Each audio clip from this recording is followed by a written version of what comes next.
તાપી જિલ્લા ભાજપમાં આંતરિક જૂથવાદ। કાલે પ્રદેશ પ્રમુખના કાર્યક્રમ પહેલા જ જૂથવાદ। પ્રદેશ યુવા મોરચાના મંત્રી સૂરજ દેસાઈ સામે આરોપ। પાર્ટી વિરોધી કૃત્ય, કાર્યકર્તાઓને ધમકાવતા હોવાનો આરોપ છે। પાર્ટીના કામોમાં સૂરજ દેસાઈ અડચણ ઊભી કરતા હોવાનો પણ આરોપ। 50થી વધારે હોદ્દેદારો, કાર્યકર્તાઓ જિલ્લા પ્રમુખને ફરિયાદ કરી।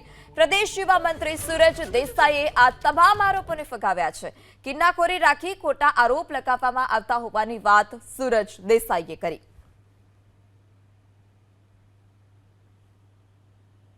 એમાં જેના નામ અને સાઇન છે એવા હોદ્દેદારોએ સામેથી મને ફોન કરીને કીધું છે કે અમારી સહી નથી, કોરા કાગળ પર અમારી સહી કરાવવામાં આવી છે અને એક રાજકીય કિન્નાખોરીનું એક ષડયંત્ર અમુક લોકો દ્વારા કરવામાં આવ્યું છે અને તે લોકોએ જેમની સાઇન છે, જેવા અમારા તાલુકા પંચાયતના પ્રમુખ, મંડળના મહામંત્રી, મંડળના ઉપપ્રમુખ, મંડળના મંત્રી અને બૂથ પ્રમુખ, શક્તિ કેન્દ્ર સંયોજકોએ અમને સહી કરેલો એક બીજો પત્ર લખી આપ્યો છે કે આ વ્યક્તિગત આક્ષેપ અમે કોઈ કર્યા નથી, કોરા કાગળ પર અમારી સહી કરવામાં આવી છે અને સૂરજ દેસાઈ ઉપર લાગેલા આક્ષેપો તદ્દન પાયાવિહોણા અને જુઠ્ઠા છે એવા પત્ર ઉપર એ લોકોએ ફરીથી સહી કરી આપી છે, કારણ કે એ લોકો પાસે કોરા કાગળ પર સહી કરવામાં આવી હતી।